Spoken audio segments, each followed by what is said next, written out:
예, 오늘 우리 월요일 줌 집회에서 이제 바로 볼 말씀은 창세기 36장인데요. 36장은 우리가 금방 함께 들었듯이 에서의 후손들에 대한 어떤 그 족보들 그것들이 이렇게 낱낱이 이렇게 기록되어 있어요.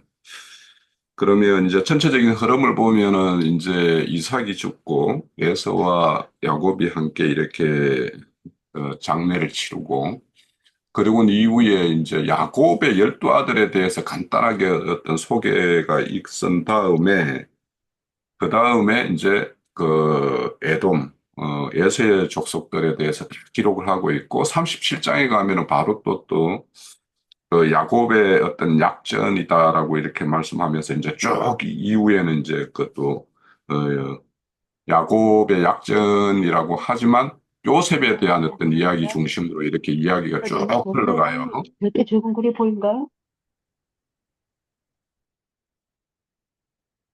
그래서 우리가 이 말씀의 흐름으로 보면 전체적인 어떤 야곱의 어떤 그 이야기 가운데 36장이라는 것이 에돔의 족속에 대해서 이렇게 꼭 이어 있는 것 같이 이렇게 이제 한 장에 걸쳐서 이렇게 소개가 되고 있어요. 자, 이런 어떤 그 내용이라는 것을 전체적으로 이제 그 흐름을 아시고 그러면 이삭 이후에 에서의 후손에 대해서 기록에 대해서 이제 논해 보는데 우선 첫 번째 다룰 거는 이제 가항과 나항 두 개만 우선 다루고 그리고 다, 라, 마 이 세 가지는 이 가나를 다룬 이후에 이렇게 나누어서 좀 다뤘으면 해요. 자, 우선 가항은 이삭의 죽음에 이어서 에서의 후손에 대한 이렇게 기록을 이렇게 남기는 의도는 무엇일까? 그것이 이제 가항이고, 나항에서는 에서가 가나안 족속 딸과 이스마엘 후손의 딸들, 이렇게 아내를 맞아서 후손을 많이 낳는 것을 보여주고 있어요. 자, 이에 비해서 이제 야곱의 아들은 12아들로 이렇게 간단하게 이렇게 소개가 돼 있어요. 자, 이런 것들을 통해서 우리가, 메세의 후손의 어떤 본성, 이런 것을 통해서 우리는 무엇을 이렇게 알 수 있는가 하는 것을 이제 가항과 나항을 중심으로 먼저 다루고, 어, 그 이후로의 세 가지 주제에 대해서 다루도록 그렇게 하겠습니다. 자, 그러면 제가 정리한 내용을 한번 말씀드려 볼게요. 우선 이삭의 이어서 에서의 후손에 대한 기록을 남기는 의도는 무엇일까? 우선은 이제 야곱과 에서의 어떤 생명 계대가 이렇게 전혀 다르게 이렇게 나누어짐을 이렇게 우리에게 보여주는 것이 이제 첫 번째겠죠. 우선 보면 35장에서 루벤이 비라를 범한 사건을 적시한 이후에 야곱의 12아들에 대해서 간단하게 기록을 하고 있어요. 그래서 이제 그 아들에 대한 어떤 행적들을 37장에서 계속 이어가는데, 아까 앞서 말씀드린 대로 36장에 이제 에서의 후손들에 대한 어떤 기록이 이렇게 두고 있습니다. 그래서, 어쩌면 이제, 그, 야곱이 죽었을 때는 에서의 어떤 장자로서 어떤 장례가 이루어지지만, 실질적으로 야곱의 어떤 약전을 소개하면서 요셉의 이야기로 이렇게 이어가는 걸로 보면, 이제 영적인 장자는 누구인가, 그것이 어떻게 이어지는가 하는 것들을 우리에게 제시하는 말씀이다라고 보여요. 자, 우선은 이제 에서는 그 부모들의 뜻과 다르게 창세기 26장에서부터 이미 가나안 여인들을 맞아서, 그러니까 해쪽 속에 속한 딸 둘을 이렇게 아내로 이렇게 맡게 돼요. 그것이 이제 부모의 어떤 근심거리가 되죠. 그리고는 이제 28장에 가면은 이스마엘의 어떤 딸을 이렇게 아내로 맡는 그 말씀이 또 있어요. 그래서 에서는 일찍이 야곱에 비해서 일찍이 아내를 맞아서 이렇게 그들의 어떤 후손 생육 번성을 이렇게 이루고 있었어요. 그래서 지금 이렇게 야곱에게는 12아들밖에 없지만 에서의 어떤 족보는 이렇게 장황하게 이렇게 전개가 되어 있는 것을 우리가 알 수가 있습니다. 자, 그러고, 이렇게 시간이 흘러서 이삭의 나이가 많고 눈이 어두워졌을 때, 이제 이삭이 아들에 대해서 이렇게 축복을 해야 되겠다 하는 내용으로 이제 그 27장부터 이어지는데, 그런 것, 그러니까 그 아버지의 어떤 그 축복을 야곱이 받고는 실질적으로 이제 받다 나름으로 이제 형을 이제 피해서 이렇게 가지요. 그리고 이제 야곱이 실질적으로 자기 아내를 이렇게 맞이하는 거는 가서 이제 그 라헬을 이해한다고 7년을 했지만 그것은 실질적으로 이제 레아를 얻는 시기였고 그렇게 보면 이제 실질적으로 그 야곱이 아내를 맞는 것과 에서가 아내를 맞는 건 시차가 되게 좀 커요. 그러니까 그래서 어떤 시기적으로도 에서의 어떤 후손들이 이렇게 생육번성할 수밖에 없었고 또 에서의 어떤 그 아내들은 다 이렇게 이방 여인들을 맞아서 이렇게 그와 그 또 그 종들을 이렇게 첩으로 맞고 해가지고 많은 아내를 둠으로 인해 가지고 많은 어떤 후손을 이렇게 보게 되는 것을 우리가 알 수가 있습니다. 그래서 이렇게 자손 생육 번성에 있어서 에서와 어떤 야곱의 어떤 그 시기적인 어떤 차이 이런 것들도 하나님의 어떤 구속사로 그러니까 하나님의 어떤 참된 신부를 얻는 데에는 그 준비 과정들이 있고 신부 어떤 단장의 어떤 시간 이런 것들 그런 것들이 요구되는데 에서 같은 경우는 그런 거 없이 그냥 아내를 맞아서 그냥 이렇게 바로 생육 번성하는 거. 그래서 이런 것들을 보더라도 하늘의 어떤 그런 장자들의 계대에 이르는 그들의 어떤 생육 번성이라는 것은 그와 대치되는 그 예서의 어떤 그런 그 후손들의 어떤 생육 번성과는 그런 어떤 수적으로도 또 생육 번성을 이루는 어떤 그런 시기적으로도 그렇게 시차를 두고 그래서 하나님의 어떤 속한 자들이 온전히 이렇게 이루는 데는 많은 어떤 시간과 하나님의 어떤 그런 그 가정들 이런 것들을 겪고 난 다음에 있기 때문에 그 수에서는 이렇게 차이가 날 수밖에 없다라는 것을 우리가 좀 알 수 있을 것 같고요. 그래서 우리가 하나님의 어떤 기쁨은 다수에 있지 않고 그렇게 하나님은 작은 수의 수라도 그들을 통해서 하나님의 어떤 뜻을 이런 어떤 역사 공간에 펼치는 것이 하나님의 어떤 구속사임을 우리가 이제 알 수 있을 것 같고요. 그래서 이제 첫사람 아담의 난 가인의 길과 아벨의 길이 이렇게 노선이 쭉 흘러가는데 가인이라면 그의 이제 가인의 어떤 그런 생명 계대를 이루는 것은 창세기 6장에 보면 네피림, 그인족들, 그리고 이스마엘, 그리고 에서 오늘날 그 예수님 당시로 보면 유대 종교 체계, 또 그들의 중심인 사내들인 공회, 뭐 이런 쪽으로 쭉 이렇게 생명이 흘러갔다라면 아벨은 아벨 대신 준 그 셋을 통해 가지고 노아, 아브라함, 이삭, 야곱 뭐 이렇게 쭉 흘러가고 그래서 이제 예수님 당시로 보면 베다니 마을의 어떤 그 유대교로부터 내침을 당한 자들 또 120 성도들 이런 쪽으로 이렇게 생명이 이렇게 흘러가는 것을 우리가 좀 볼 수가 있겠다 싶고요. 그 나아에서는 이제 가나안 족속의 딸과 이스마엘 후손의 딸을 아내로 맞아서 후손을 많이 낳는 것에 이렇게 보여주는 것은 이제 앞서서 이제 어느 정도 말씀을 드렸는데 이제 에서는 이제 될 사람이죠.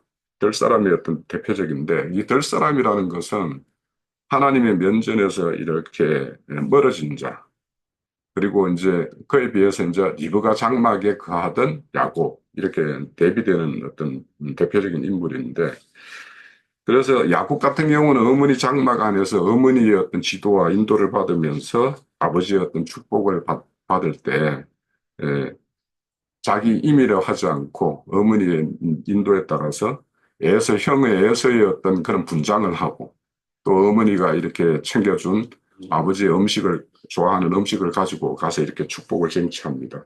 자, 이런 것들을 보면 그 리브가의 장막이라는 것이 그를 오늘날로 보면 주님이 이렇게 몸된 교회로 이렇게 이루는 교회에서 어떤 이루어질 일들 이런 것들을 우리에게 이제 보여준다고 볼 수 있을 것 같아요. 그런데 이제 이렇게 될 사람들은 어떤 것도 이제 통제받지 않고 자기의 어떤 어, 자기 소견대로 좋은 자들을 자기 아내로 취하는 예세의 어떤 모습이 오늘날로 보면 이제 어떤 자들로 이렇게 드러나는가는 우리 이제 형제 자매님들은 이제 짐작을 할 것 같고 그래서 이제 될 사람이라고 한다라면 이제 그 성경에서는 이성 없는 짐승 이렇게 이야기하는데 이런 거는 이제 실질적으로 사람의 탈은 썼지만 속의 마음은 짐승과 같은 마음을 가진 자들이 이제 그들과 같은 것인데, 이제 좀 더 구체적으로 말하면 짐승 같은 사람은 이제 서신서에 이렇게 보면은 이성 없는 짐승 할 때 그거를 이제 헬라어로 찾아보면 알로고스예요. 그러니까 부정접두 알이라는 게 붙고 로고스라고 이렇게 표현이 되는데, 말 그러니까 로고스 하나님의 말씀이 없는 자들을 성경은 짐승이라고 이야기를 해요. 그래서 그런 짐승들은 어떤 통제도 받지 않고 자기 좋을 대로 이렇게 아내를 삼죠. 그런 것이 이제 그렇게 자기 후손들의 이렇게 번성을 이렇게 이루는데, 결국에는 이제 나중에 이제 뒤에 가서 보겠지만 그렇게 자기 소견대로 이렇게 아내를 맡고 후손을 본 그 후손들은 이렇게 사분 오열로 이렇게 쭉 나눠지는 것으로 우리가 볼 수 있어요. 그래서 에서의 후손들은 보면 뭐 해족 속의 어떤 아내로부터 난 자들과 그들의 어떤 족장들 뭐 이렇게 각각의 그 아내들별로 피족 속의 아내로부터 난 자들, 호리족 속으로부터 난 자들 뭐 이렇게 다 소개를 따로따로 하고 있어요. 그래서 이런 것들은 이제 오늘날 우리의 어떤 교계의 어떤 흐름 이런 걸 보면 그들이 왜 이렇게 나뉘고 파가 이렇게 조성되는가 이런 것들도 이제 이런 걸 통해서도 이제 미루어 짐작할 수가 있을 것 같아요. 그래서 이제 그런 어떤 교회의 어떤 나님에 대해서 이제 에서의 어떤 후손들에 대한 어떤 말씀이 이렇게 26장에 이렇게 소개되고 있는데, 이제 참고로 보면 오늘도 이제 우리 유튜브 그 카톡에 올린 그 동영상에 보면 우리가 이제 어제 음, 지방교회 분들 몇 분하고 이제 어제 교제를 가졌어요. 그 사람들 같은 경우도 이제 교회 일치 운동 이런 것들을 하는데, 이제 우리가 오늘날 뭡니까? 에큐메니칼 운동이라고 해서 WCC죠. 그런 운동하는 차원과 이들이 이렇게 교회의 어떤 하나됨을 이렇게 추구하는 것은 질적으로 다 달라요.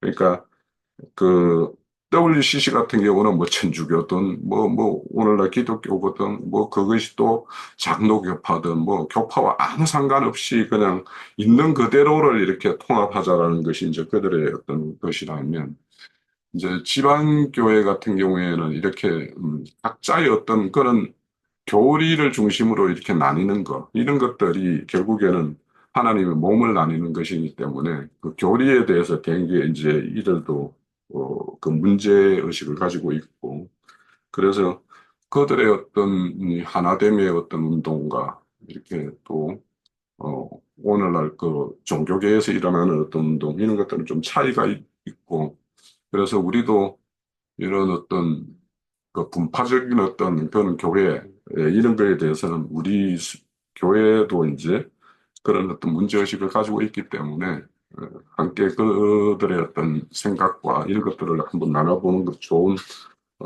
귀한 시간이었습니다. 그래서 에서의 어떤 후손들의 이런 나눔과 오늘날 이런 어떤 야곱의 어떤 열두 아들로 하나의 어떤 이렇게 무리를 이루는 것 이런 것들이 좀 대비되는 것이 창세기 36장에서 우리가 엿볼 수 있는 내용이다. 그런 생각합니다.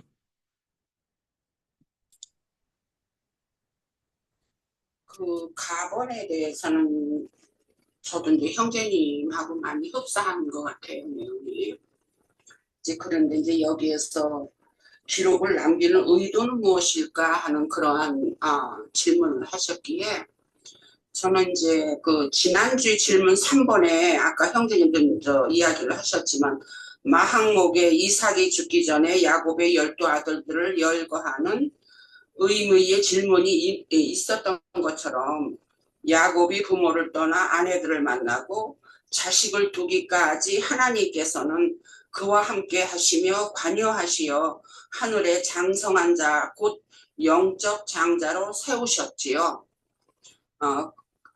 그래서 그러므로 이삭이 죽기 직전에 성경은 또한 야곱의 12아들들을 나열하였는데, 그것은 곧 영적 장자에 속한 후손들을 나타낸 것이라 하고 저는 그렇게 생각을 했어요. 형제님도 그런 의도로 이야기를 하신 것 같아요. 또한 또 그 35장 29절 말미에 야곱을 장사함에 있어서 에서의 이름이 먼저 쓰여진 것은 그가 육적 장자임을 의미한 것이니, 왜냐하면은 이게 야곱의 그 시신을 장사하는 일이 있어서는 거기서는 육신적인 일로서 에서가 장자이기 때문에 에서의 이름이 먼저 쓰여진 것이다 하는 것을 우리가 알지요. 그래서 그 육적 장자임을 의미한 것이니 35장의 마지막 두 단락에서 보면 하나님께서는 영적 장자와 육적 장자를 나누시는 일을 하셨다 하고 우리가 볼 수가 있어요. 또한 36장에 에서의 후손들을 기록하여 영적인 장자의 후손들과 육적인 장자의 후손들을 완전히 분별하시면서 앞으로 하나님께서 하실 일에 대한 계획, 즉 말하자면 우리가 구원을 얻을 수 있는 길을 제시하고 계신 것이다 하는 것으로 저는 이렇게 생각을 했어요. 그것이 1번 그 가 항목에 그 기록을 남긴 의도는 무엇일까 하는 것이 영적 자손과 육적 자손을 완전히 나누시면서 영적 자손에 들어가는 것이 구원의 길이다 하는 그런 의도가 있지 않았나 하는 것으로 보았어요. 그렇기 때문에 에서의 후손을 기록한 그 뒤에 요셉이 나오고 이게 야곱의 그 구체적인 영적 자손의 그 구체적인 그러한 하나님께서 의도를 하시는 것이 나열되지 않았나 하는 것으로 그렇게 생각을 해봤습니다. 그리고 또 이제 나번에는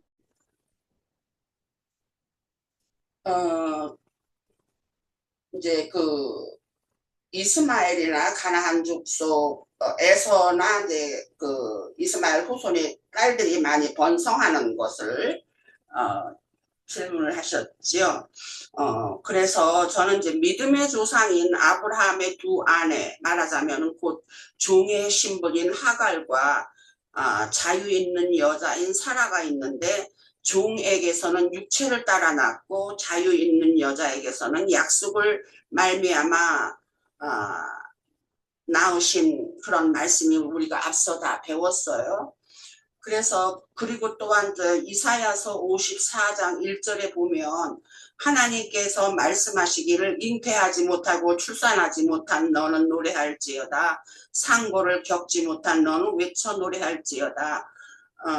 이는 홀로 된 여인의 자식이 남편 있는 자의 자식보다 많음이라 하는 그런 그 선지자가 이제 그 앞에 그 구약의 모든 그런 그 내용들을 이렇게 또 이렇게 간단하게 이렇게 또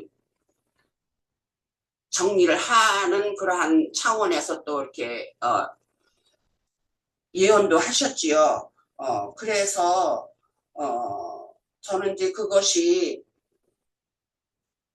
홀로 된 여인이 자식이 많은 거다 하는 것은 곧 이 남편이 있는 자는 곧 우리가 주님이 우리의 남편인데, 그래서 남편이 있는 자는 자의 자식보다 많다는 것은 남편이 없이 그냥 이 남자 저 남자를 선택해서 행음한 것이 이렇게 자식을 많이 번성을 하지 않았나 하는 것이 그 이사야 선지자 말에 대한 그러한 어떠한 내용이 담겨져 있지 않나 하는 그런 생각에서, 그래서 홀로 된 여인의 자식이 남편 있는 자식보다 많은 것은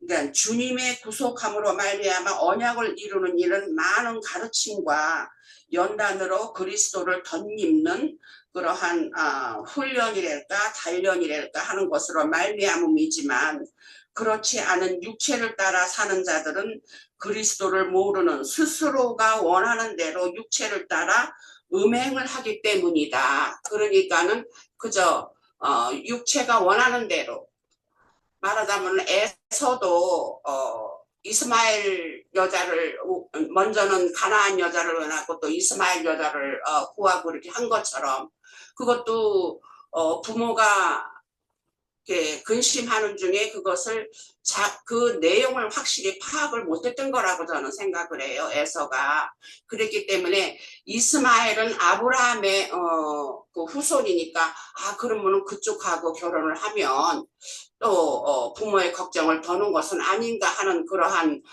부족한 생각에서 그 이스마엘의 후손의 아내를 구하지 않았었나 하는 것을 보고 그러니까 결국은 하나님의 어떠한 의도하심과 하나님께서 원하시는 그러한 그 영적인 면에 대한 그 이해가 없다 보니까 그냥 자기 안에서 생각하는 자기가 좋은 대로 생각하는 그러한 것 쪽으로 아내들을 얻어서 하는 것이 결국은 그것이 음행이 아닌가 그랬기 때문에 많은 후손들을 번성하지 않았나 하는 것으로 생각을 해봤습니다. 네, 여기까지 하겠습니다. 뭐 두 분이 이렇게 이제 이렇게 한 내용은 빼고 이렇게 보면 그 왜 그런 기록들을 남길까 우리가 생각해 볼 필요가 있어요. 이게 이제 첫 번째는 예언이라고 하는 관점에서 봐야 되지 않는가. 그러니까 하나님께서 이것을 말씀하시는 것은 후대에게 뭔가를 말씀하시려고 하는 것이라고 하는 걸 먼저 생각해야 될 것이고 또 그것이 이루어졌을 때 그 일에 대한 것이네 이런 게 있어야 될 거라고 이렇게 보이는 거예요. 그래서 그렇기 때문에 이 후손에 대한 기록을 남기는 거는 그러면 이제 그 갈라디아서 4장에서도 그런 말씀이 나오고 그 하늘 그 땅에 있는 시온산 하늘에 있는 예루살렘에 대해서 이렇게 나오는데 그러면 그런 것들이 이게 지금 이제 이 성시 그 갈라디아서 해석을 이렇게 하는 거잖아요. 그러면 사도 바울 같은 경우 이런 부분을 이렇게 하나님의 의도로 이렇게 해석을 하려면 당연히 이런 기록이 있어야 되지 않겠는가.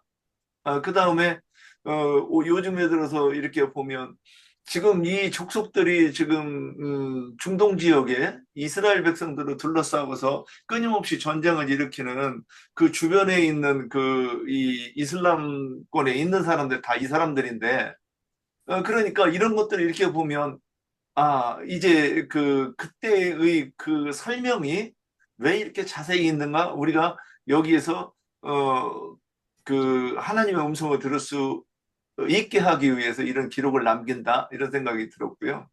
그리고, 후손을 많이 남는 것은 보면, 아까 이제 니나 자매님이 설명한 것처럼, 이 짐승들이 숫자가 더 많지 인간들이 숫자가 더 많을 수는 없는 것 아닌가. 이제 표상적으로도 그래요.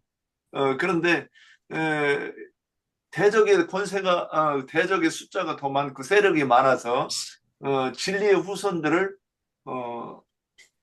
박해하고 죽이기 위해서는 이들이 당연히 더 숫자도 많고 또 모든 그 땅의 권세를 이들이 가지고 있어야 되는 것 아닌가.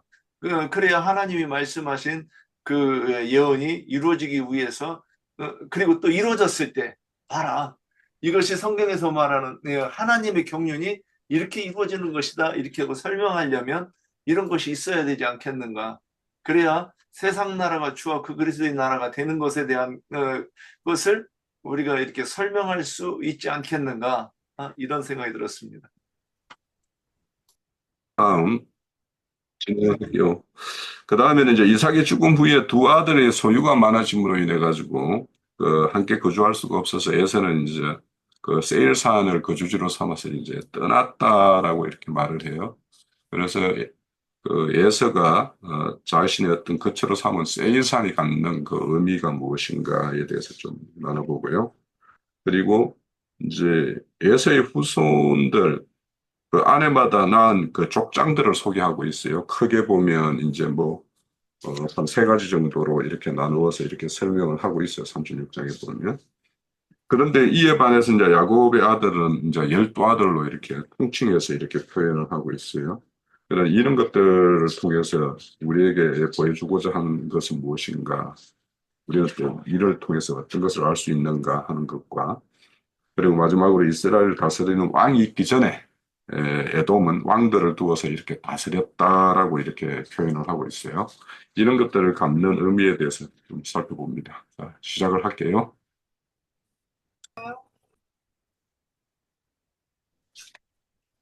그 다본의 그 세일산에 대한 그 의미를 이제 물어본 걸로 이해가 돼요. 그래서 세일이라는 것은 세일이라고 이렇게 발음을 하는 이제 히브리어로는 세일이라고 발음을 하는데 그 의미는 털이 많은 아니면 이제 거칠은 그런 의미가 있기도 있다고 하고 또 우리가 이 본문에서 보면은 그 주민 호리 족속의 족장 이름으로 소개가 되지요. 그러니까 아마 그 사람이 이제 시조니까 그 이름을 따서도 세일산이라고 하지 않았을까 하는 그런 생각이 들어요.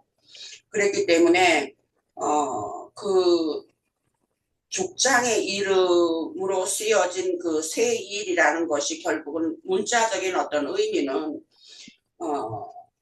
또 털이 많고 거칠다 하는 그런 것이 있다는 것이죠. 그죠? 그러니까 육신의 천연적인 생명이 강한 자들 말하자면은 이제 곧 육체를 따라 난 종의 후손들이다 하는 것이 그 이름에서도 나타나는 것을 우리가 볼 수가 있기 때문에 그러나 그들도 여전히 하나님을 믿는다 하면서 하나님을 추앙하는 그러한 무리들인 것을 우리가 인정을 하잖아요. 그래서 결국은 육체를 따라 난 종의 후손들이 하나님을 향해서 그 모이는 그러한 처소다 하는 것으로 그냥 간단하게 이렇게 정리를 해봤고요. 그리고 라본에는 족장들을 먼저 소개하는가 하면 야곱에는 이제 야곱의 아들들은 12아들이다 하고 이제 하는 그 차이가 이제 결국은 무언가 하는 것인데 족장이라고 할 것 같으면은 그 혈연 관계에 있는 족속에 이제 그 머리가 된다는 것이 이제 족장의 의미잖아요. 그랬기 때문에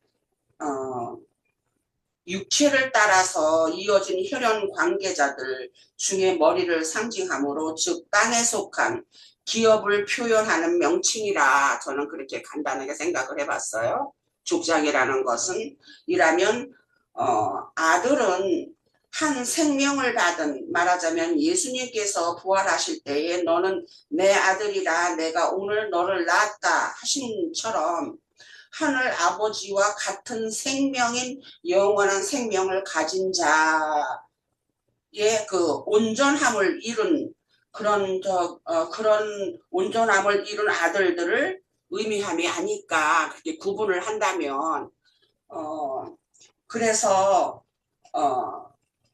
족장이라는 것과 아들이라는 것은 족장은 땅에 속한 그런 그 혈연 관계에서 오는 명칭이라고 할 것 같으면 그럼 아들이라는 것은 하늘에 속한 한 생명을 하나님의 그 생명을 받은 그러한 사람 결국은 야곱의 12아들들이다 한 것은 야곱이 하늘에 속한 하나님께서 인정하신 하늘에 속한 사람인 그 야곱의 아들들이라는 그런 의미가 되는 거잖아요. 그래서 결국은 하나님의 생명을 가진 온전함을 이룬 아들들을 의미하는 것이 아닌가 하는 것으로 정리를 해봤어요. 그래서 우리가 그 로마서 8장 14절에도 보면 하나님의 영으로 인도함을 받은 사람은 곧 하나님의 아들이다 하는 말씀도 또 우리가 있는 것을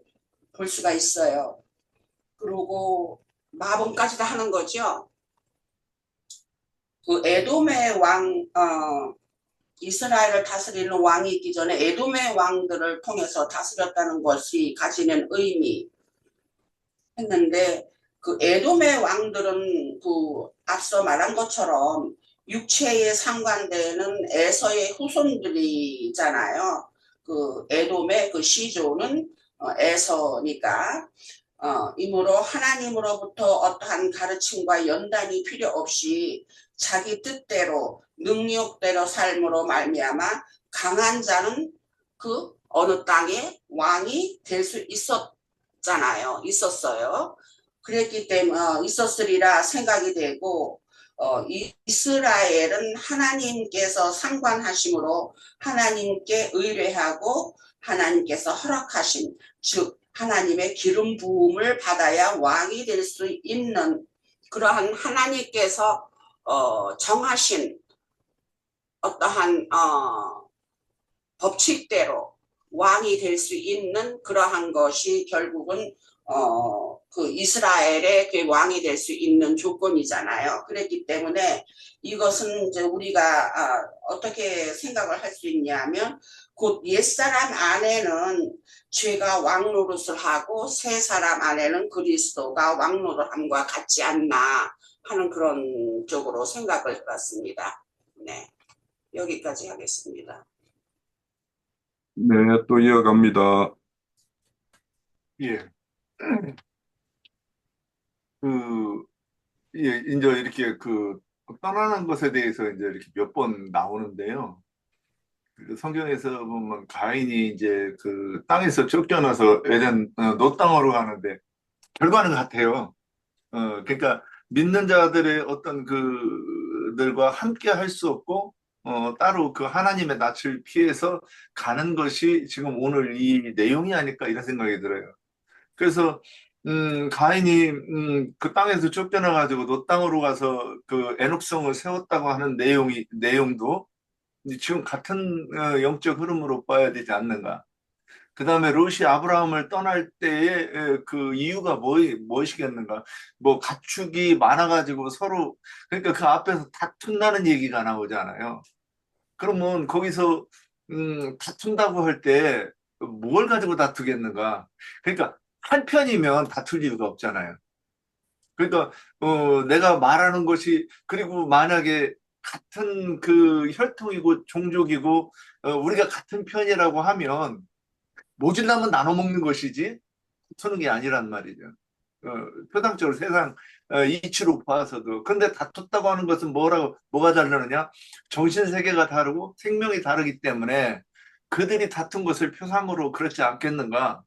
그리고 또 아브라함이 거하는 그 산이 거기가 이제 사는 교회를 상징하는데 그러면 거기서 가르치는 말씀이 거기에서 통용되는 어떤 정신 세계의 가르침은 아브라함이 가르치는 아브라함이 지금 그 할례를 받기까지 거쳐온 과정을 통해서 만난 하나님에 대한 그 말씀이 내가 만난 하나님 이런 하나님이다. 그런데 롯은 그게 듣기가 너무 힘들고 자꾸 부대꼈다는 얘기 아니겠는가.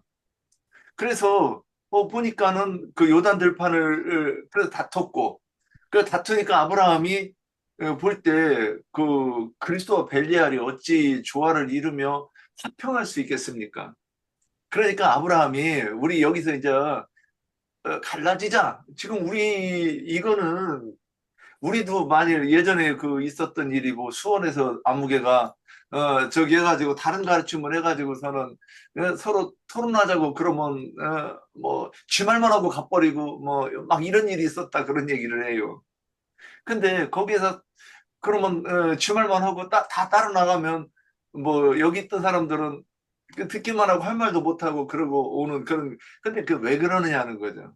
안 듣겠다 그런 뜻이죠. 그러니까 그런 일들이 이제 그 다음에 그래서 지금 오늘 세일산에서 떠나는 그 에서도 자기가 거기가 편하고 좋았으면 거기 머물러 있었겠죠. 그런데 이 진리의 공동체가 있는 곳에서 또 이곳에서 그 솟아나는 그 샘물을 마시려고 하면 입맛에도 안 맞고 부대끼는 거예요. 그러니까 오늘 여기를 떠난다 그 얘기를 또 신약에서 성취되는 게 뭐냐면 그 요한 1서 2장 19절에 보면 그들이 우리에게서 나갔으나 우리에게 속하지 아니하였나니 만일 우리에게 속하였더라면 우리와 함께 거하시려니와 그들이 나간 것은 다 우리에게 속하지 아니함을 나타내려 함이니라. 지금 이 말씀이 또 실제로 이름으로 거론되는 게 누구냐면 니골라 당이잖아요. 당을 지어가지고 그래서 그리스도를 대적하는 이러한 것으로 성취되는 것이 아닌가 이제 이렇게 보입니다. 그 다음에 이스라엘을 다스리는 왕이 있기 전에 에돔은 왕들을 통해서 다스렸다는 것이 가지는 의미는, 근데 이 왕들에 대해서 이렇게 생각을 해볼 때 먼저 여러 말을 할 수 있겠지만은 저는 그 이스라엘 백성들이 바벨론에 잡혀갔을 때 그 바벨론 왕이 세운 왕들은 예수님의 족보, 마태복음 우리 이번에 나눌 때 보면 예수님의 족보에는 그 왕들이 이렇게 족보에 기록되지 않는다 이런 것을 볼 때, 그러면 이 계보에 들지 않았다고라는 것은 그 장작교회에 들어가지 못하는 이 가라지들을 상징하는 것 아니겠는가. 그래서 그리고 그 사울을 세웠을 때 하나님이 딱 다윗 그 사무엘에게 말씀하시기를 저들은 사무엘 너를 버린 것이 아니라 나를 버린 것이다 이렇게 말씀하세요. 그러면 이 왕이라고 그러는 것은 뭐냐면, 물론 다윗 왕은 하나님의 뜻대로 행하는 이 왕이 있는 것에 반하여 먼저 다른 신의 어떤 그 권능으로 백성들을 다스리는 그 왕을 이렇게 말하고자 하셔서 이렇게 지금 오늘 그 에돔이 그 왕에 대해서 이렇게 이렇게 언급하지 않았나 좀 이렇게 보았습니다. 좀 내용이 좀 정리가 덜 돼서 예, 여기까지 하겠습니다. 이제 내가 조금 해도 되나요? 아니, 일본에서, 나번에서 보면 그 생각나는 게 가나안 족속 딸과 이스마엘 족속 딸하고 결혼했잖아요, 에서가.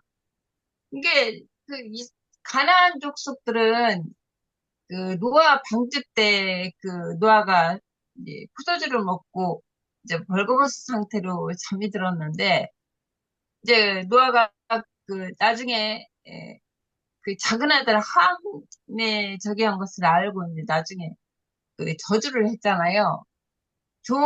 너는 종의 종이 될 것이다. 가나안 보고 가나안 그러니까 함의 아들.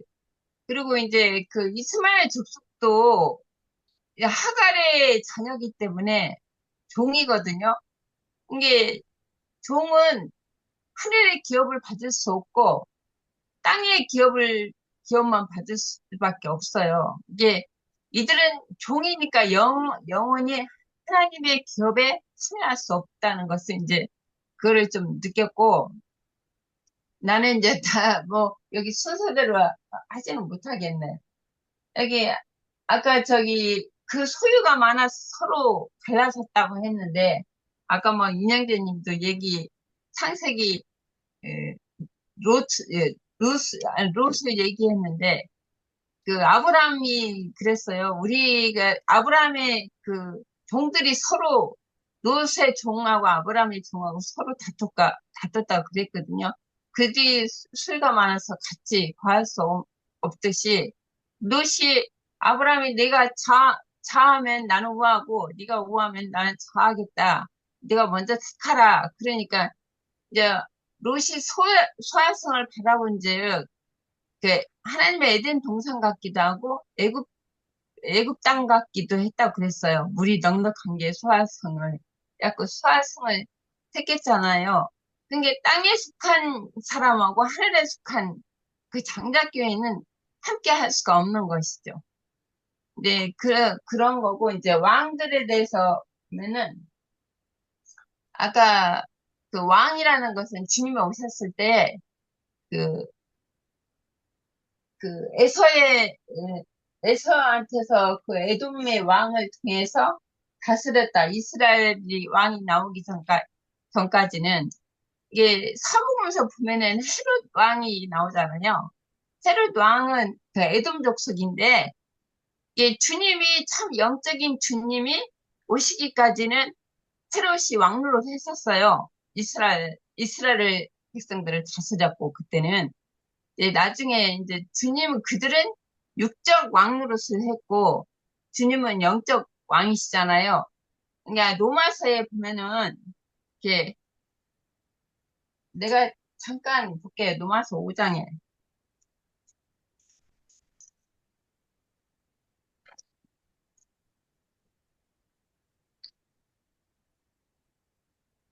오장 12절을 보면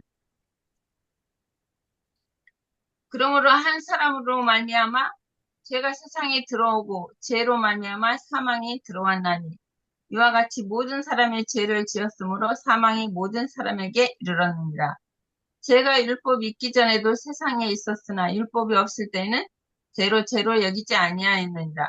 그러나 아담으로부터 모세까지 아담의 범죄와 같은 죄를 짓지 아니한 자들까지도 사망의 왕노릇하였나니 아담은 오실 자의 모형이니라. 그러나 이 은사는 그 범죄와 같지 아니하니 곧 한 사람의 범죄로 말미암아 많은 사람이 죽었은즉 더욱 하나님의 은혜와 또한 한 사람 예수 그리스도의 은혜로 말미암아 선물은 많은 사람에게 넘쳤느니라. 이 선물은 범죄한 한 사람으로 말미암은 것과 같지 아니하니 심판은 한 사람으로 말미암아 정죄에 이르렀나니 은사는 많은 범죄로 말미암아 의롭다 하심을 이름이니라. 한 사람의 범죄로 말미암아 사망의 그 한 사람을 통하여 왕노릇하였은즉 더욱 은혜와 의의 선물을 넘치게 받는 자들은 한 분 예수 그리스도를 통하여 생명 안에서 왕노릇하리로다. 그런즉 한 범죄로 많은 사람이 정죄에 이른 것 같이 한 사람의 행위로 말미암아 많은 사람이 의롭다 하심을 받아 생명에 이르렀느니라. 그렇게 말씀하신 것처럼 우리 안에도 그 주님 예수 그리스도를 영접하기 전까지는 이 죄가 우리 속에서 왕노릇했잖아요. 근데 예수 그리스도를 영접하고 그 생명이 우리 안에 들어오심으로 그 생명 안에서 이제 예수 그리스도로 말미암아 왕노릇하는 것이죠. 이게 계시록에는 뭐 왕에 대해서 분이 나오는데 이기는 자들이 이제 1000년 동안 왕노릇한다. 이제 그런 말씀이 많이 나오더라고요. 이게 여기까지 할게요. 그, 일본의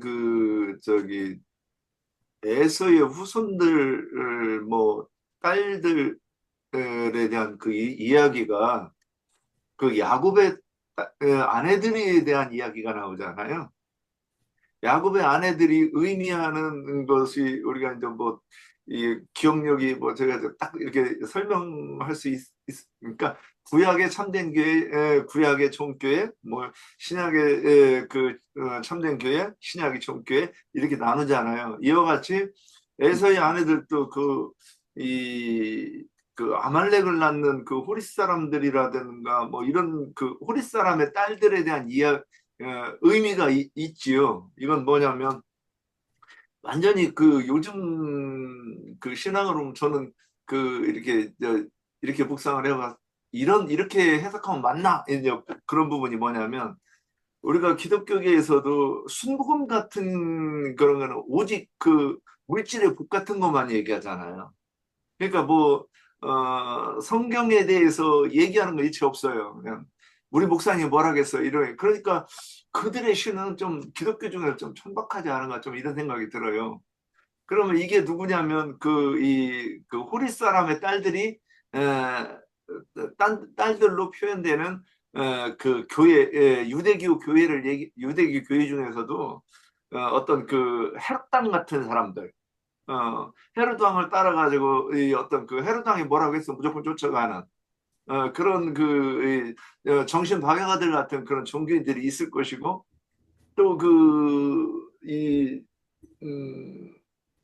저기 이스마엘의 딸이 낳는 딸로 상징되는 그 교회는 오늘날 유대교인으로 상징되는 그 사람들이라고 이렇게 설명할 수 있지 않을까 좀 이런 생각이 들어요.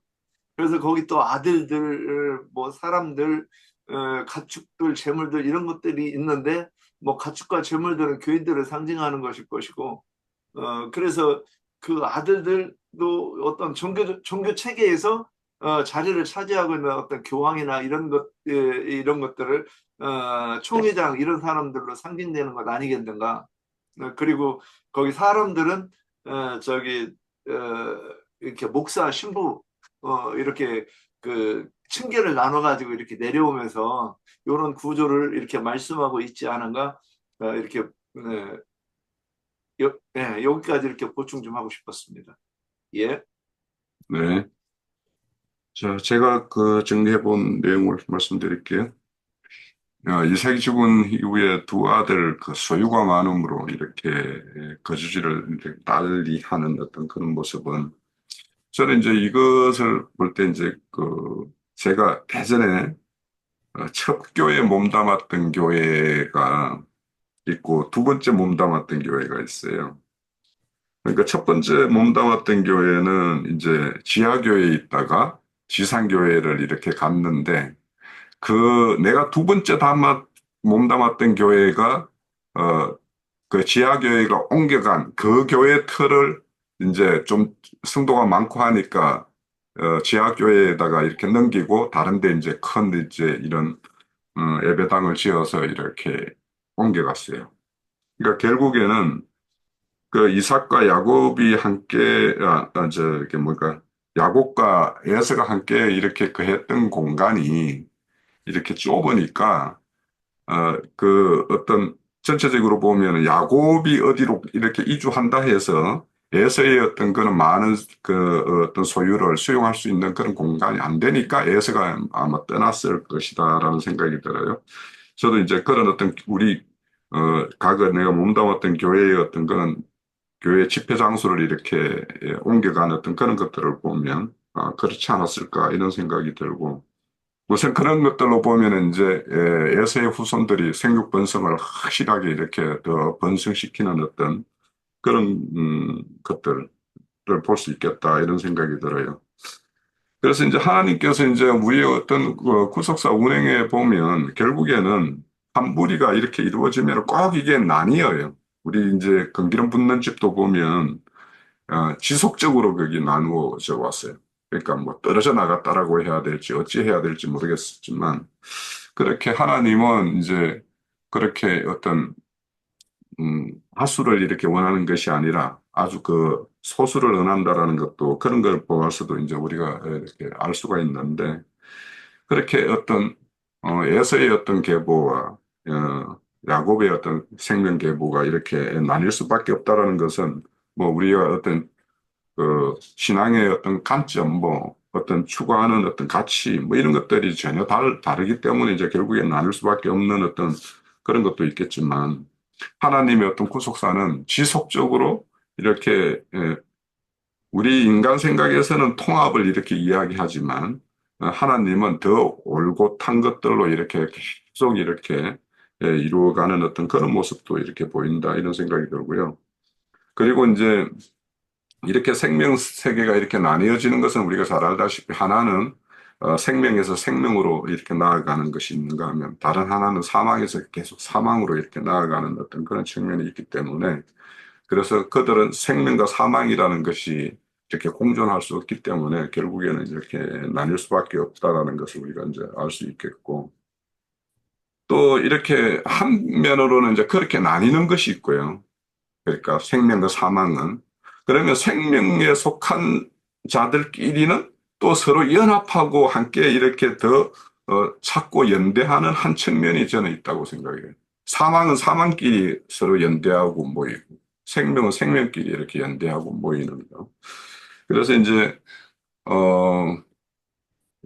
예를 들면 이제 어제 이제 그 지방교회 분들 이렇게 만나서도 그분들하고의 어떤 큰 어떤 흐름에서는 우리가 이제 형제님이 이제 뭐 지방교회에서 이렇게 함께 하시다가 이렇게 나와서 그런지 그분들이 어제 와가지고는 나는 뭐 최소한 싱크율이 한 50%는 안 되겠어요라고 했더만 그분들이 와가지고 뭐 무슨 뭐 이 찬양책도 그렇고 뭐 이렇게 점가하고 서로 이렇게 이해하는 어제 나누는 범위 정도에서는 큰 뭐 차이를 이렇게 차이보다는 그 공통된 분모가 훨씬 많았기 때문에 그래서 굉장히 어제 이렇게 함께 하면서, 지금까지 교회와 교회끼리 만나서 이렇게 이야기 나눴던 것 중에서 가장 저희는 이제 마음이 이렇게 흡족했던 어떤 모임이었다, 이런 생각이 좀 들었어요.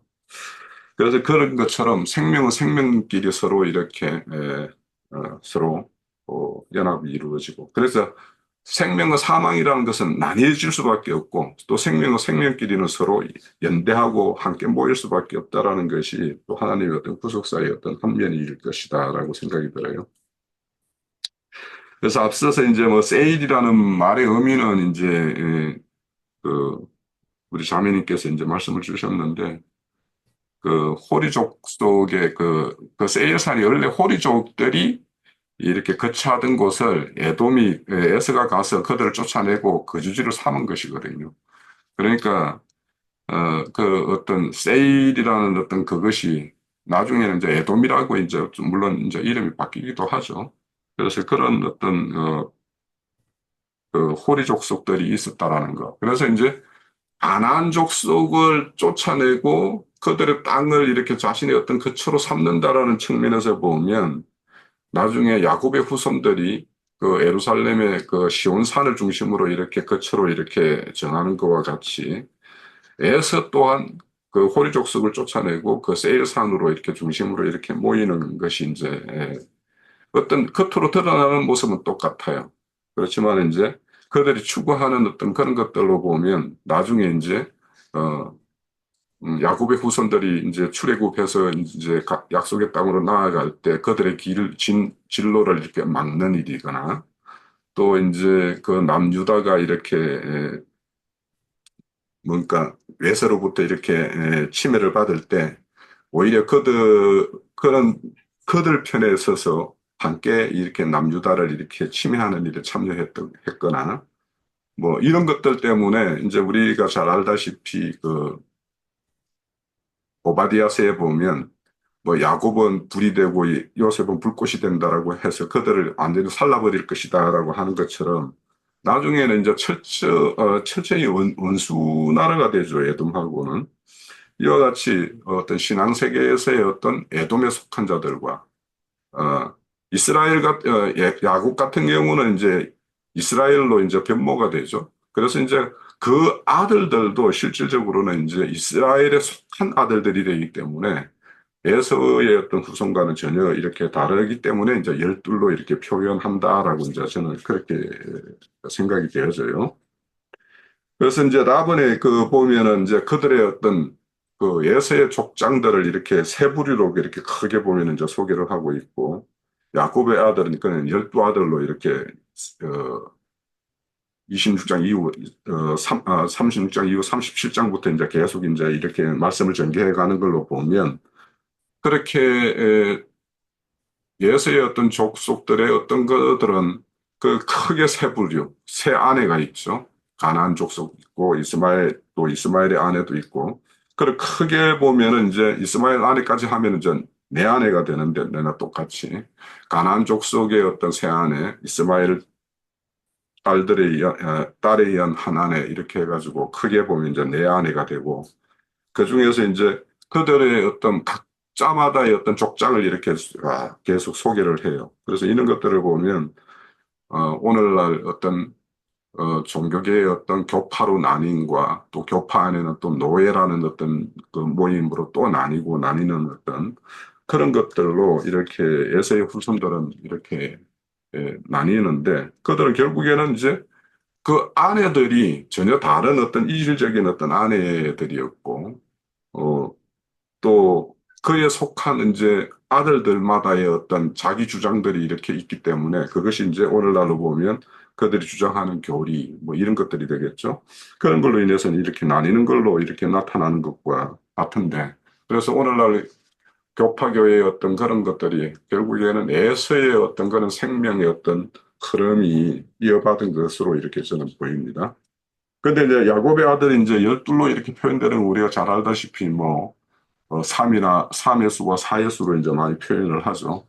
그래서 3 더하기 4는 해서 7은 뭐 가정의 완전한 수 뭐 이렇게 말하고 3 곱하기 4는 11로서 이제 열매의 안전한 수, 이렇게 결과의 어떤 수, 이렇게 표현하기 때문에 우리는 이제 구약에는 12 이스라엘의 아들들도 표현이 되고 또 신약에 오면은 예수님의 12 제자로 이렇게 표현되고 그것이 이제 계시록 4장에 가면 그 24장로가 이렇게 소개되는 거 이런 것들로 보면 야곱의 어떤 그 야곱에 의해서 이제 이루어질 어떤 그 생명계대, 그것에 의해서 건축될 어떤 그런 왕국의 어떤 모습, 이런 것들이 이 뭔가 질서정연하게 하나님의 어떤 그 계획되는 어떤 계획대로 이렇게 다 이렇게 성취되는 것을 볼 수 있는데 그에 비해서 이제 예서의 어떤 후손들은 이제 그런 어떤 질서와는 아무 상관없이 그렇게 이루어지는 어떤 그런 것들을 우리가 오늘 36장에 예세의 어떤 아들들의 그리고는 그들의 어떤 족장이 이렇게 세워지는 어떤 모습에서 우리가 좀 볼 수 있겠다 싶고요. 그리고 이제 이스라엘 왕이 있기 전에 이제 에돔의 왕들로 이렇게 다스렸다. 이거는 이제 실질적으로 이제 에돔의 족속들은 그렇게 왕을 일찍 자신들의 어떤 왕을 이렇게 사람의 왕을 세워서 이렇게 통치했다라면 이스라엘 민족은 사무엘에 의해서 최초로 이제 그들의 어떤 사무엘의 아들들의 어떤 불의를 보고 이방인들은 왕이 이렇게 있어서 다스리는데 왕을 우리도 주세요 해가지고 이제 왕을 세우죠. 그렇기 때문에 이제 실질적으로 왕이 세워지는 데에는 그런 엄청난 시차가 있고 그거는 이제 근본적으로는 이스라엘에게는 만왕의 왕이요 만주의 주라는 그 하나님이 왕으로 계시기 때문에 실질적으로는 이제 왕을 세울 이유가 없었지만 사람들의 어떤 자기들이 볼 때, 이방인들이 왕이 있으니까 참, 뭔가 왕이 자신들을 이렇게 지키고 보호하고, 이렇게 하는 일련의 어떤 그런 모습들이 좋게 보였겠죠. 그래서 이제 그런 것들인데, 그러니까 실질적으로 이스라엘에게는 왕이 있지만 보이지 않는 왕이라 그들의 어떤 눈이 그렇게 감겼다라는 거죠. 그래서 이제, 그런 에돔과 야곱의 어떤 그런 왕들을 두는 것들도 그런 어떤 차원에서 우리가 이제 봐야 되겠다라는 생각이 들고, 우리가 아까 이제 윤영재가 말씀했듯이 그 사람들이 요구하는 사람을 왕으로 세웠을 때 그 왕들이 행할 행적에 대해서는 사무엘 상 8장에 보면 잘 나와 있어요. 그 아들들은 어떻게 쓸 것이고 그 왕이 너희들이 왕을 요구하지만 그 왕이 세워지면 너희의 아들들과 너희의 딸들이 그 왕이 어떻게 이렇게 그들을 어, 어, 사용하고 그들을 이용하고 그들의 어떤 노동력을 이렇게 이용할 것인가.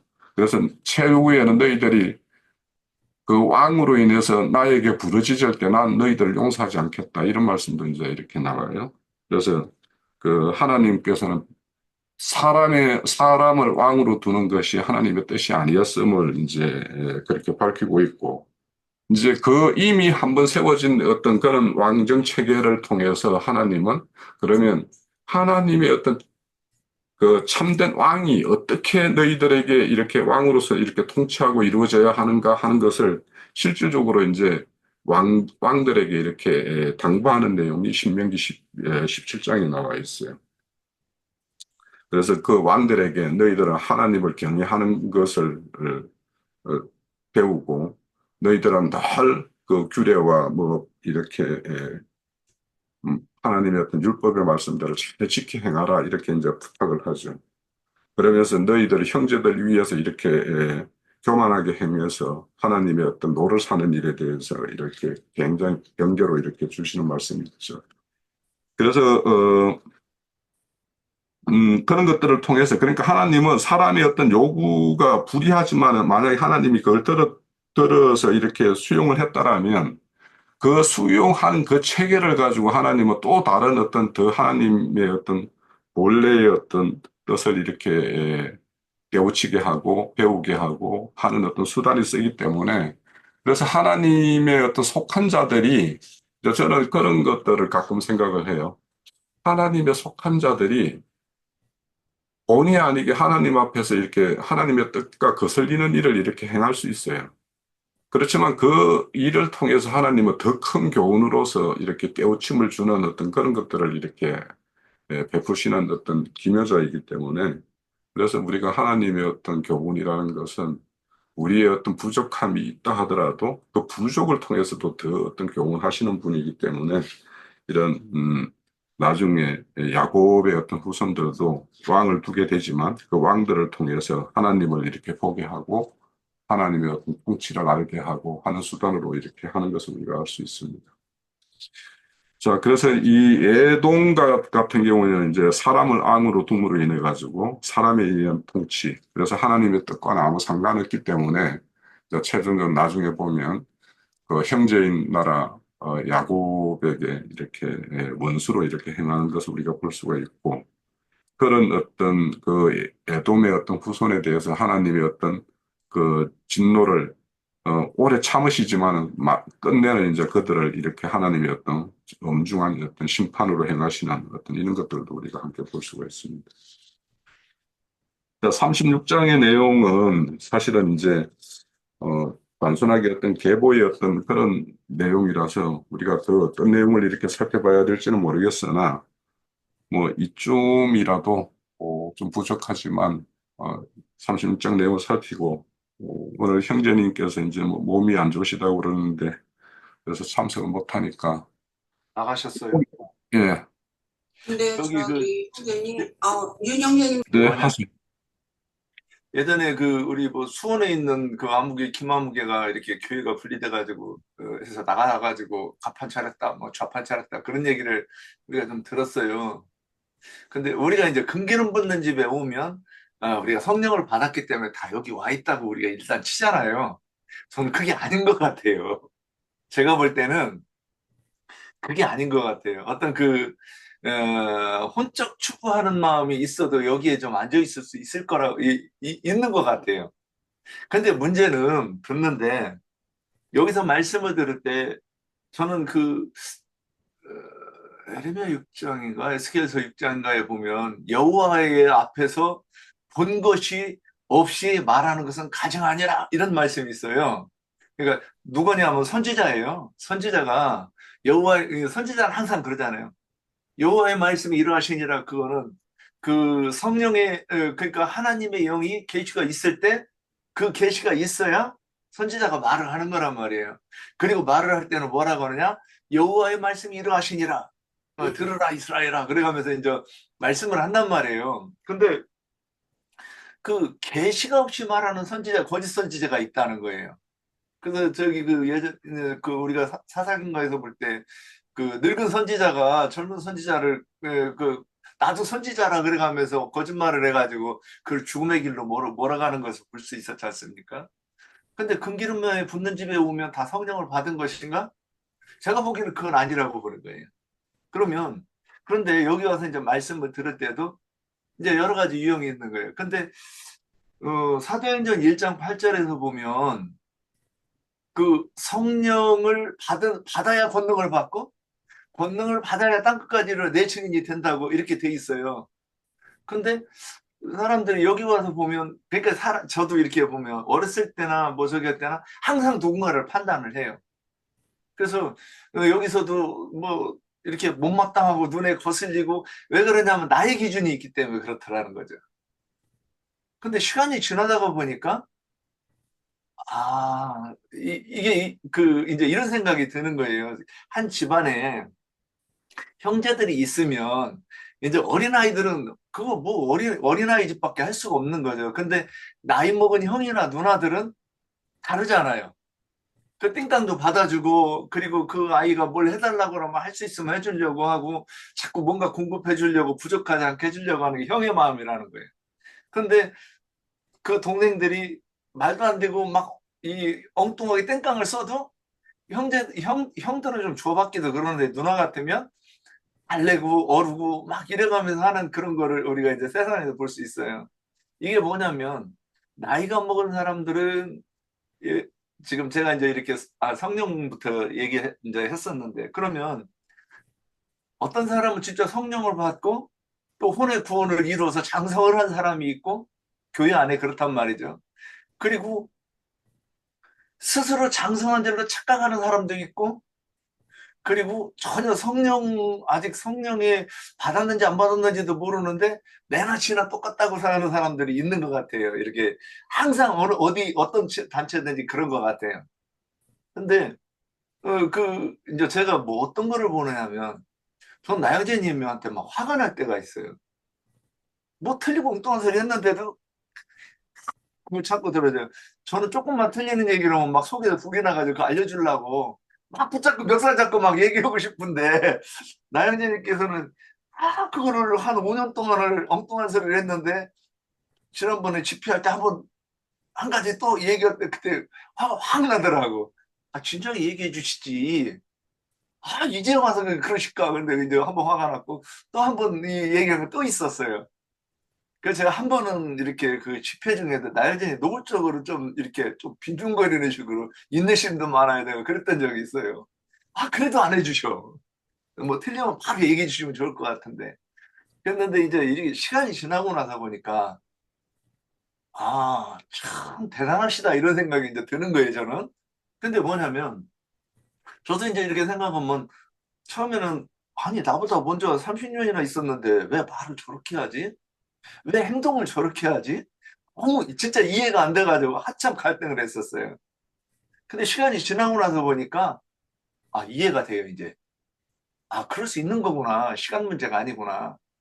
이제 또 이런 얘기하면 그리고 이제는 기다리는 거구나, 저건. 내가 막 고치려고 막 말한다고 해도 안 되는 거고. 그런데 고치는 거구나. 내가 고치는 게 아니라 주님이 해야 되는 거구나. 이게 이제 인정되는 때가 있더라는 거죠. 근데 이제 여기서 더 얘기하고 싶은 거는 이제 수원에 있는 김아무개 같은 사람들 오래 생각을 했어요. 왜 그 사람이 떨어져 나갔을까? 근데 그 사람은 자기 거는 따로 있었던 거예요. 자기가 성경을 읽고 이건 이런 뜻이야, 이건 이런 뜻이야, 뭐 천년하고 이렇게 쓰여 있지만 이건 없어, 막 이런 것들이 있는데 그럼 성령을 받은 사람이 증거를 할 때 그러니까 보통 사람들 여기서 두 가지가 나눈다고 보는 거예요. 첫 번째, 이해가 안 되지만 내가 그러면 성령의 계시로 내가 성령이 말씀하실 때까지 기다리겠다. 2번, 나연님 틀렸네? 왜 저렇게 말해? 성경 그렇게 하면 억지로 해석하는 거지. 이렇게 하는 방법, 이런 그 심령이 두 가지로 나뉘지 않을까. 저는 이런 생각을 해봤어요. 그러니까 아무리 들어도 여기서 오래 들어도 오래 앉아 있어도 결국에는 자기 거를 주장하다 니골라 마냥 그렇게 나가서 당을 짓는 건 아니겠는가. 그래서 이제 제가 여기서 진짜 핵심으로 얘기하고 싶은 건 뭐냐면 제가 요즘 많이 생각하는 게 그거예요. 겸손. 저도 요즘 들어서 제가 겸손 많이 얘기하는데 누구의 말을 듣든지 간에 그것이 일단 내가 들어주고 나서 왜 저 사람이 이렇게 얘기했을까? 저는 이게 겸손이라 이런 겸손의 발로 아닐까 싶어요. 정작 중요한 건 가르치는 이가 어떤 말씀을 할 때 내가 그게 이해가 안 될 때 그거를 내 거로 주장하느냐? 아니면 저분이 나보다 성령을 강력하게 받고 혼외구원을 많이 이루신 분이니까 저분이 맞겠지. 제가 몇 번 시험한 게 있어요. 나영진님한테. 나영진 이거 틀린 것 같은데? 입 밖에 내진 않았지만. 그럼에도 불구하고 이제 생각하면 저분이 연대까지 틀린 게 없는데 설마 이게 내가 맞겠어? 기다리다가 보면 그게 이해가 되는 거예요. 역시 그래 나영재님이 맞지. 이제 이러던 제 경험을 이렇게 보면서 결국에는 사람이 떨어질 때는 첫째는 교만해서이고 첫째는 성령을 못 받아서이고 둘째는 겸손까지 못하는 이 두 가지가 겹치면 반드시 떨어져 나가지 않겠나. 뭐 이렇게 생각이 들었고 이런 부분을 우리 한번 나눠보고 싶은 생각이 있어서 오늘 이렇게 말씀드려봤습니다. 예, 여기까지입니다. 이 얘기를 듣자 하니까는 저번에 우리가 개인적으로 얘기한 그때 그런 내용도 조금 포함이 됐었던 것 같아. 지금 저 머리가 나빠서 기억력이 없어서 금방 잊어버려. 그건 모르겠고. 그리고 형제님이 그렇게 길게 이 얘기를 하실 걸 알았으면 제가 조금 이렇게 앞서 얘기를 할 걸 그랬어요, 지금. 근데 이제 저는 아까 그 증거한 말씀에 이제 조금 좀 석연치 않은 것이 있어갖고 조금 보충을 하고 싶은 마음에 저기를 했는데 아까 우리가 그 세일산에 대해서 증거를 하는데 이제 홍영재님도 그렇게 이야기를 하셨고 저도 그렇고 호리족 속에게 원래 있던 주민의 이름이 이제 세일이다 해서 얘기를 했는데 사실은 우리가 알다시피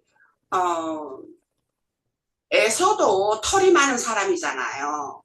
에서도 털이 많은 사람인데 우리가 그것이 나오지를 않은 것 같아. 그래서 그게 좀 아쉬운 거예요.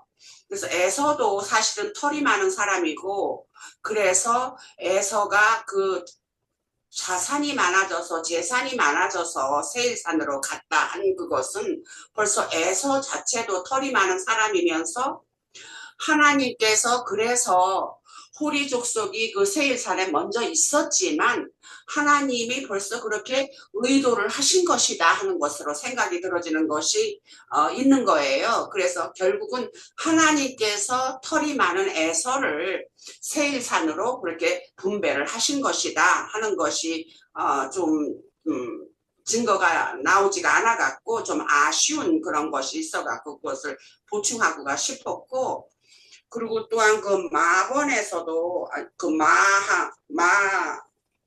마본이라고 해야 되나? 하는 것도 아까 짜자매님도 에서라는 사람은 옛사람임을 상징을 한다면은 야곱은 새 사람을 상징을 하는 걸 우리가 알잖아요. 그렇기 때문에 에돔 왕이 먼저 있고 말하자면 야곱에 속한 12지파들로 통해서 이제 12지파들로 통해서 이제 나중에 이스라엘의 왕이 생기는 거잖아요. 그랬기 때문에 그것이 결국은 앞서 저도 하나님의 기름 부음이 있어야 왕이 되는 것이다 하는 것이 이스라엘에 속한 어떠한 법도라고 할 것 같으면 또 애자자매님이 얘기를 했듯이 아담과 그리스도를 가지고 이렇게 비유를 한 것처럼 저는 이제 에서는 옛사람이라고 할 것 같으면 야곱은 이제 새사람이다. 그랬기 때문에 옛사람 안에서는 우리가 이제 신약에서 볼 것 같으면 그것이 로마서에 있는 말씀인데 로마서 6장 6절에 있는 말씀인데 우리가 옛사람인 에서인 옛사람에 있을 때에는 죄가 왕노릇을 하잖아요. 그런 것과 또 새 사람인 경우에는 이제 우리가 이제 야곱을 이제 우리가 이제 그 속에 이제 속한다 하는 것으로 보는 거예요. 왜냐하면 야곱은 어쨌든 성령을 상징을 하니까. 그랬기 때문에 그래서 그것을 새 사람이라고 우리가 볼 것 같으면은 새 사람 안에서는 그리스도가 왕노릇을 하는 것이 아니냐 하는 것을 아까 그래서 그런 뜻에서 증거를 했던 거예요. 그랬는데 제가 설명을 조금 덜 하지 않았나 하는 그런 아쉬움이 있었어요. 그래서 이것을 좀 더 이렇게 언급하고 싶은 그런 적에서 아까 이제 홍영재님이 이제 말씀을 끝내놓고 하는 적에 좀 보충하고 싶은 것이 이제 마음에 있어갖고 했던 거예요. 네. 네. 여기 할게요. 네, 저도 이제 마무리로 이제 하나 말씀을 드리면, 이제 세일산이라는 거는, 하나의 산이 아니고, 엄격하게 보면, 하나의 산맥이에요. 그래서 이제 사이에서 아카반만으로 이렇게 연결되는 어떤 산맥 전체를 이제 들어서 이제 세일산이라고 하기 때문에, 그래서 이제 우리가 이제 세일산과 이제 대치되는 것은 예루살렘이 어떤 시온산이 되겠죠. 그래서 시온산과 이렇게 대비되는데, 이거는 이제 나중에 보면은 이제 세겜을 중심으로 두고 좌우로 이제 뭡니까 그린심산과 에발산이 있죠. 그래서 산이라는 것은 결국에는 계시록에 보면 뭡니까 일곱 머리 일곱 산 이렇게 이야기하잖아요. 그러니까 뭔가 머리를 중심으로 해서 이렇게 모임을 가지는 어떤 그런 것들을 이제 상징하는 것이기 때문에 그래서 이제 에서를 중심으로 세일이라는 곳에 이렇게 모이는 어떤 건물이 거기는 나중에 이제 두 산, 에발산과 그림심산으로 한다라면 거기가 이제 에발산이 될 것이고 이제 야곱의 후손들이 가는 이제 시온산은 그림심산과 이렇게 매칭이 될 것이라는 생각이 들고요. 결국에는 이제 에서는 그 에돔 족속으로서 그 어떤 그 민족을 그대로 이렇게 이어가지만 이제 야곱은 이스라엘이라는 어떤 그런 어떤 새 이름으로 새 생명으로 이렇게 거듭나는 어떤 족속들의 그 상징 아니겠어요? 그렇기 때문에 이제 그 하늘의 어떤 시온산이라고 이제 그 땅의 어떤 땅의 예루살렘의 어떤 시온산은 하늘의 시온산을 이제 상징하는 것이기 때문에 우리가 그 어떤 시온산에 이르기 위해서는 이렇게 생명의 어떤 개종, 그죠? 그래서 우리가 금방 자매님 말씀하신 대로 옛 생명이 새 생명으로 이렇게 거듭나는 이런 생명의 개종 현상이 이제 예, 반드시 수반되어야지만이 참여할 수 있는 것이고 그 생명의 그 개종 작업은 누가 할 수 있느냐?